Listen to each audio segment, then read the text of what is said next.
Jan-Michael Vincent was once one of the most magnetic faces in Hollywood. Born on July 15, 1944, in Denver, Colorado, he grew up in a disciplined household shaped by his father's career in the United States Air Force. That strict upbringing created a fascinating contrast with the emotional intensity Vincent later brought to the screen. By the early 1970s, he had quickly become one of the most promising actors of his generation. Films like The Mechanic, Going Home, and Buster and Billy showed audiences something different, a leading man who could be tough, but also vulnerable. Unlike many action stars of the era, Vincent carried a quiet emotional depth that made his performances unforgettable. His career reached another level in 1984 with the hit television series Airwolf, where he played the mysterious helicopter pilot Stringfellow Hawk. The show made him a household name and, for a time, one of the highest-paid actors on television.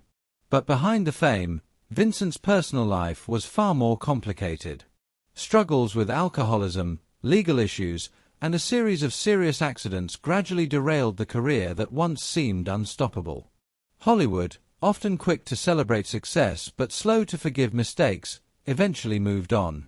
Yet even after the spotlight faded, Vincent carried memories of working alongside some of the industry's most legendary figures, including the man many considered the toughest actor in Hollywood, Charles Bronson.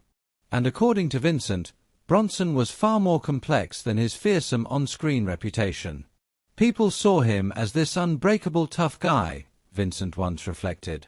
But there was much more beneath the surface. Vincent described Bronson as incredibly disciplined and intensely focused. On set, he rarely wasted words, but he didn't need to. His presence alone commanded respect. When Charles walked into a room, Vincent said, you felt it immediately. He didn't have to raise his voice or prove anything. He just was. Working alongside Bronson, Vincent admitted, could be intimidating. Not because Bronson tried to dominate others, but because of the standard he set.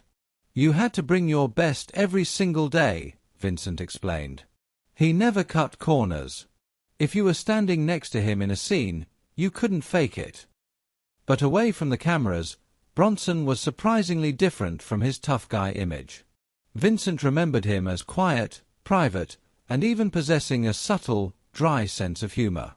He didn't chase attention, Vincent recalled. If you had a conversation with him, you realized how sharp and thoughtful he really was. One moment stayed with Vincent for years.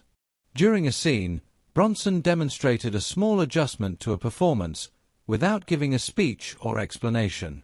When Vincent finally got it right, Bronson simply nodded. That nod meant everything, Vincent said. It was his way of saying you earned his respect.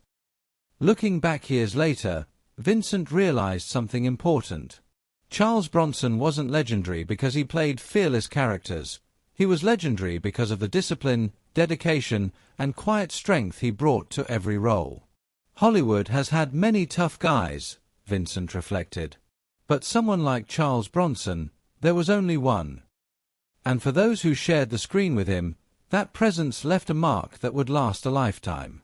Because sometimes the greatest legends in Hollywood aren't the loudest ones. They're the ones who never needed to speak loudly at all.